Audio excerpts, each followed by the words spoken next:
First of all, yeah, there's less room for timing low vol versus, let's say, bonds, but it also means that it makes for a very good core in your portfolio. Welcome to the ETF Experience podcast, where we unpack strategies to navigate turbulent markets. I'm your host, Chiara Carozzi, and today we dive into low volatility investing, a beacon of stability in chaotic times. I'm joined with Julien Palardy, Managing Director, Head of Quantitative Investing. To get us started, 2025 has been a wild ride for the markets. Year to date, we've seen significant volatility driven by U.S. tariff policies and concerns over the big beautiful bill, which has raised fears of rising deficits and bond yields. The S&P 500 peaked in February but fell nearly close to 20% by April among tariff announcements, partially recovering by May 30th, and the VIX remains elevated, reflecting ongoing uncertainty. So this volatility that we're talking about sets the stage perfectly for our focus today. Julien, can you maybe define market volatility for our listeners and explain why managing it is so critical for many? For sure. So essentially, the way people should probably think about volatility is that in the long run, equity, at the very least, historically, equity markets have been going up. So think about the S&P 500 over the last 50-ish years. Maybe the annual return was in the range of 10% or maybe even 11%, including dividends. So it's been very strong, but obviously those returns were not generated with the S&P 500 going in straight line, right? It's not like it went up by this exact amount every year, and it's not like it went up like by 0.8% or 0.9% month after month to generate that. So there are up and down movements, and sometimes very, very strong on an annual, on a monthly, or on a weekly or daily basis. And this is the consequence of the fact that new information hits the market constantly. And if you stand as of today, let's say, and look forward, there's tons of information about the future that you have no idea about. You have no visibility into this. And this is what we would call uncertainty or risk. And risk translates into market volatility as the market ingests this information that comes out continuously. So this is quite often what we call price discovery. And price discovery doesn't happen linearly. It's not like the market is following a straight line. In fact, it's in order to digest this information, you get both good news and bad news as well. So this is what triggers market movements, and managing that is really important because, first of all, people tend to be risk averse, which means that they tend to, and this can be questioned, by the way, so we can argue about this, but generally speaking, most people tend to prefer outcomes that are more certain as opposed to outcomes that are less certain. Now, some of us like to go to the casino, but typically you don't want to gamble with your life savings, let's say. So you can use play money to do this, but when it comes to all your assets, typically you prefer more reasonably certain outcomes than uncertain outcomes. And on top of that, with volatility, if it's not managed properly, it can lead to fairly bad decisions. So people tend to be emotional. They can pull out sometimes at the worst possible times. And those emotional decisions tend to be what's really the most expensive in the face of highly volatile markets. People tend to make the worst decisions at the worst possible time. Yeah, I find, the word uncertainty has been the word that you often hear navigating these markets with all, the Trump tariff situation and negotiations that we've seen. And, back in April when we saw the market or the S&P 500 drop double digits, those clients that pulled out got hurt the most, right? So this strategy, low volatility equities or strategies, help mitigate that drawdown. So, Julien, walk us through, how do low volatility strategies mitigate these drawdown effects? Low volatility strategies are essentially portfolios that are fully invested, first of all, in equity space, in equity markets, but they tend to emphasize lower risk stocks. So there are certain industries or certain types of companies that tend to deliver more stable outcomes, and as a consequence, their price return also tends to be more stable. So those stocks tend to be favored by those strategies, and those strategies also exploit correlations between the stocks to deliver a stable outcome. And the consequence of this is that instead of seeing large movements in a market, let's say if you check your account and you're fully invested in equities, you could see that on some days you're down 5%, or sequentially, you can be down a lot more than this. You can be down 20% over a sequence of a few days. And with low vol, typically this range is going to be a bit narrower, which means that, and given the fact that it's going to be a more stable outcome, people will be less tempted to try to time the market as a consequence. So imagine that if you were invested in a T-bill, your returns would be fairly stable, in fact, nearly constant day after day. People are not tempted typically to move in and out of T-bills in an attempt to time short-term interest rates. Usually, when it comes to equity markets, people are more tempted to move in and out because they're reacting as a consequence of their emotions, and they feel like if things keep dropping further, they're going to get hurt more and they're going to see their life savings disappear, and they tend to move out. And then the markets could potentially rally subsequently, and they miss out on those important rallies. So by reducing volatility, you have a tendency to keep people more invested in a market. Now, at the same time, I'm not going to lie, some people look at the market and they feel like they would want to capture all the upside and none of the downside. And unfortunately, people do tend to move out of low vol at the worst possible times as well and jump into the market because there's part of our brain makes it tempting to try to capture those strong up movements and give up on the safer strategy, safer assets. So in a way, even cash strategies or T-bills, people would have a tendency to give up on those safe returns to pile into the market, or maybe worse, like you could have cryptocurrencies or things like that where people just jump in because they hope that it's going to keep on going. So unfortunately, you need to fight those tendencies as well. So it's not a bulletproof approach to keep people invested, but that's a decent first step. I want to go back to the point where you said people get out of low vol at the wrong time. But before we get into that, maybe walk us through just general, how did low vol perform during, the drawdown that we saw in April? And then how do low volatility performance usually is over the last 10 to 20 years?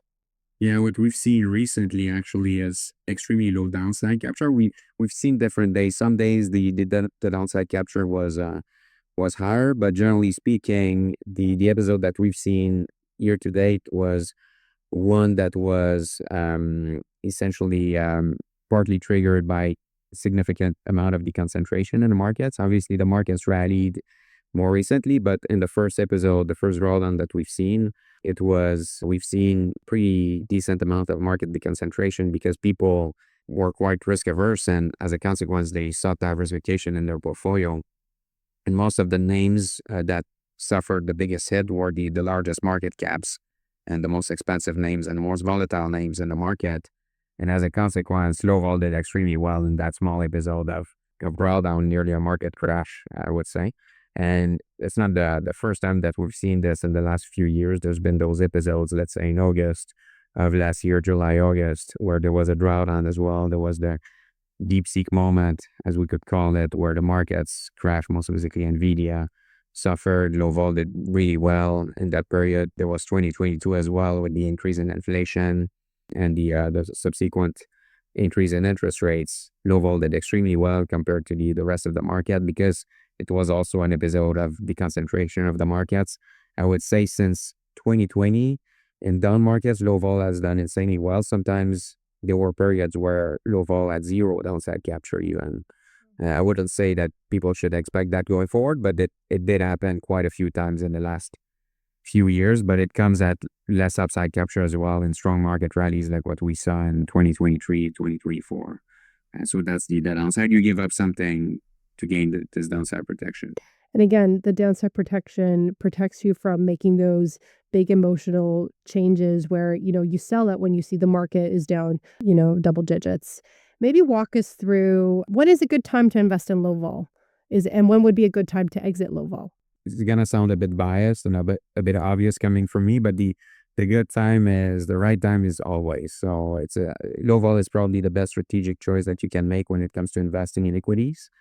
Again, because this volatility management means that, first of all, yeah, there's less room for timing low vol versus, let's say, bonds, but it also means that it makes for a very good core in your portfolio because empirically, what we observe is that low vol strategies tend to deliver returns that are very competitive actually with the rest of the market. So even though they're made of more defensive equities, it contradicts the belief that less volatile equities should underperform more volatile equities in the long run. The empirical evidence shows the opposite, in fact. And as a consequence, you can limit the range of outcomes that you're going to get by investing in those equities much more. But in the long run, the average return is going to be, I'm not going to say the same as the rest of the equities because it depends on market conditions that you face, but it's in the same ballpark. The expectation should be roughly in the same range. And as a consequence, on a risk adjusted basis, you do end up with much better risk adjusted returns with low vol equities. So it forms a really good core. And for those who don't have low vol equities in their portfolios, they should certainly consider having that, because even though we did see low vol underperform quite a bit in strong up rallies that we've seen, concentrated rallies that we've seen in the last few years, if you look back over the last 5 years, actually since COVID, if we exclude Q1 of COVID, low vol have delivered really numbers in line with what you should expect from equities in the long run. So it's really the equity market that's been extremely strong in that period, but low vol did deliver what you should expect from equities in the long run. And when's the right time to move out of low vol? In my opinion, it's essentially never. So you can try to time it, or you can try to time high risk versus low risk in a market, but most people fail miserably at doing this. Not many people have been successful. So it's a much better call, just like avoiding to time the market and just staying invested. I would say try to stay invested in low vol as much as possible, because actually, to come back on your previous question, what the returns have looked like over the last 10 years, as I mentioned, then maybe if you go back even further, in the US, we've gone as far as nearly 100 years of data. The numbers are in line with what you would see from the rest of the equity space. So 8, 9, 10%, and maybe even more, actually, more than 8, 9. It would be more in the range of 10, 11% in the US, for example. So yeah, I would say stay as long as you can and try to fight back against your emotions or your temptation to move out to go for something riskier. Yeah, it's always when you least need it, or when you think you least need it, you actually need it the most. Maybe walk us through how protecting from the downside helps with compounding benefits in your portfolio. So essentially, for those who are not familiar, you can have an average return for two securities or two portfolios, but you're not necessarily going to get the same compounded total return. So the same wealth over time. So after 50 years, let's say, the portfolio that's less volatile, interestingly, is going to compound faster. And the way you could think about this is, if you have a drop of 50% in the value of your portfolio, to recover fully from this drop, you're going to need 100% return to fully recover. And obviously, if you drop 5% instead, you're going to need, like, I'm not sure how much it is exactly, but it's close to 5%. It's not much higher than 5% that you need in terms of return to to fully recover. And obviously the average return that you get from both of those portfolios that I fully recovered back to zero is not going to be the same. One is going to be much, much higher to compensate for the increased volatility. So essentially, you're going to need much stronger returns on average for more volatile portfolios to compensate, to offset the impact that volatility is going to have on your long-term compounded returns, and the let's call it the erosion of wealth that's going to come with it. So that's, like, just in terms of wealth accumulation, that's one reason to go for the less volatile portfolios, on top of obviously all the bad decisions that people are going to tend to make over time if they have the more volatile asset or portfolio. Not only do low volatility equities help, give you some peace of mind, but also help you when it comes to compounding. Now, walk me through, why should investors consider still investing in low volatility equities if they have a fixed income exposure in their portfolio? Low vol behaves very differently from fixed income. In fact, I would say that in terms of risk properties, people should reasonably think of low vol as a substitute for a balanced fund that is exposed to probably more to equities than to fixed income. But let's call it maybe a 60-40 or 70-30 portfolio in favor of equities. But the behavior of low vol is going to be different. So there's going to be periods where fixed income is going to suffer much more. So 2022, for example, is a perfect demonstration of this. And in environments where inflation and interest rates hit the market, like we've seen the stock market crash in that period, but bonds also suffered like very clearly because it was inflation driven. And in that same period, low vol actually did pretty well. So low vol is not an absolute, it's not like it's not going to behave exactly like a linear combination between stocks and bonds. And as a consequence, you're going to gain from diversification by holding low vol as opposed to just a cap weighted index plus some bonds in your portfolio. And who talks about diversification essentially implies also further reduction in risk. And the other benefit is obviously that if low vol delivers market like returns or returns that are in line with long-term expected returns of equities in the long run, probably they're going to outperform bonds as well. So, and consequently, probably will outperform a balanced fund also as a consequence. So there are multiple reasons why you should hold low vol in your portfolio, even though you're going to have bonds to help you with the downside. Low vol is going to be able to add to the risk reduction, but also add to your returns most likely. Yeah, sounds like low volatility equities are a great complement to, any portfolio and just equities in general. Before we end this podcast off, I want to take a moment to highlight the quant team at TD Asset Management. I think, the amount of data that you guys go through and just the quality of strategies that you guys have delivered is just a testament to all the skill set that we have there. Maybe give us, take the stage, talk to our listeners a little bit about the quant team and some of the innovations that you guys are working on. So we work on a lot of cool new stuff, but maybe it's worth mentioning first that we've been in that business for a very long time. And I say we, like I was not even part of this originally, but this group has been roughly in existence, at least at TD till since 96.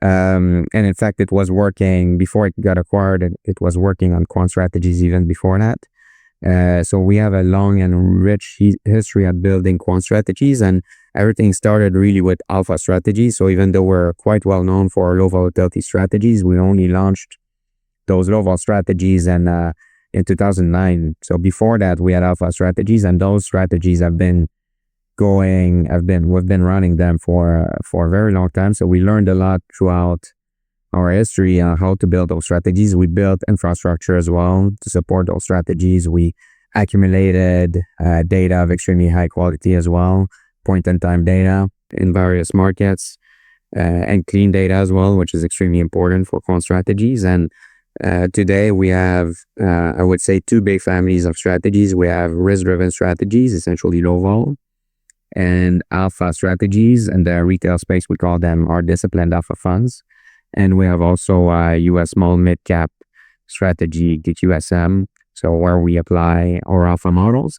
And then a smaller family of funds would be our dividend ETFs as well, that actually are gaining quite a bit of momentum. Like they're quite popular, so they gained quite a bit of traction over the last couple of years. But these are not following our alpha models or risk models per se. It's more built as a custom, but I would say smartly built dividend quantitative / quality dividend strategy. So these are the strategies that we have, and we keep pushing always the limits of both alpha and risk modeling by doing, for example, AI and natural language processing. We have our most recent hires actually were all from the field of machine learning and artificial intelligence, and we keep pushing in this direction to deliver alpha and risk reduction to our clients. So we tend to be on the very edge of the research for risk modeling when it comes to application of machine learning. But in the alpha space, we have a bit more competition. But I do think we have a decent research pipeline. We have a lot of things that are actually moving into production right now in this space. So, and we have good collaborations also with the rest of the bank. So there are groups that do specifically AI in the bank. I'm thinking Layer 6, for example, that we acquired a few years ago. We work with this team to build alpha models and to work on different problems that our team is facing when it comes to managing money. Nice. Sounds like there's a lot of exciting stuff happening on the quant side. Julien, thank you for your insights into low volatility investing and pioneering TD's quantitative strategies. Thank you for your time today. Thank you to our listeners. I hope you consider low volatility ETFs like those at TD Asset Management can help strengthen your portfolios. Thank you.